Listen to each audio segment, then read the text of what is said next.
Okay, this is my third season to cover Fashion Week. It's day 7, it's the same old routine, no show has started on time, but there's always something in my stomach that says you might want to pick up your pace when it's 20 minutes past the hour. So here I'm off running to the tents to see Phillip Lim. By the time I get to the door, I can slow down because I now see that just like every other show, it's gonna start maybe 45 minutes past the hour. So I've got a minute to find my seat and catch my breath. Phillip Lim is definitely one of the trend-setting designers that comes to the tents, so you always want to pay very close attention to what he shows. His color palette consisted of a different tone of neutrals, more grays, tans, with pops of color like red and lime green. Now the thing about Phillip is that you're not going to agree with everything he puts out there. It's not very flattering, if you know what I mean. And this color in particular is just not something that everybody can wear.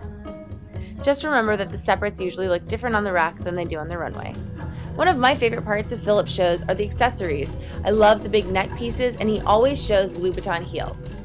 The Louboutins are actually a great way to forecast what trends will be coming up in shoes. So here we see the continuation of T-straps and booties, and of course, really high heels. Other trends we saw were pleated silk skirts, splashes of different colors, and capri pants. Oh no, please not capri pants!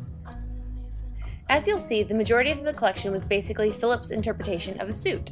Definitely more of a subdued look than what we saw from him on the fall runway, but with the big necklaces, the high heels, and the leather accents, it gives it a rocker chic look. Seeing all the clothes together, you can spot the trends. He has cuffed shorts, boxy, cropped tops, pleated skirts, knee-length skirts, and belts, which we hadn't seen a lot of places. Let's please not forget the sequins. There's always sequins. Here you can see the pops of color like red and lime green.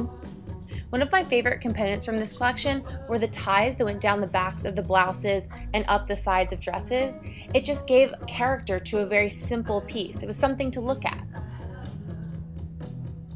Okay, so it wasn't his most captivating collection, but I love seeing his shows because he offers a style that's a little bit more masculine and a good change from the rest of the femininity that we see around the tents.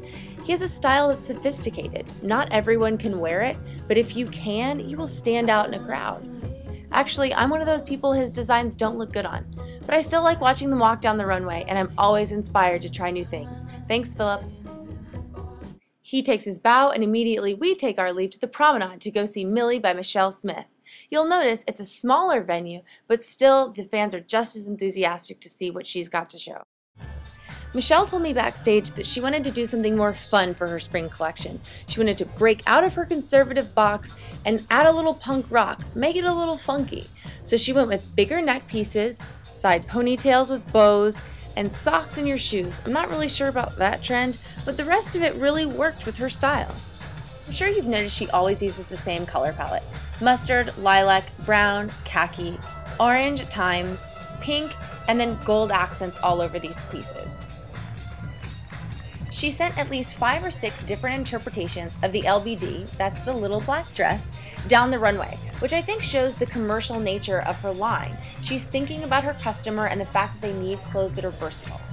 You can always rely on Millie to have great pieces to accent your wardrobe. Another season well done, Michelle. It's the end of Mercedes-Benz Fashion Week Spring 2008. You've seen 7 days of fashion in full color thanks to Kodak and my ZI-8. I hope you've enjoyed all the little details, and we'll see you next spring. Bye!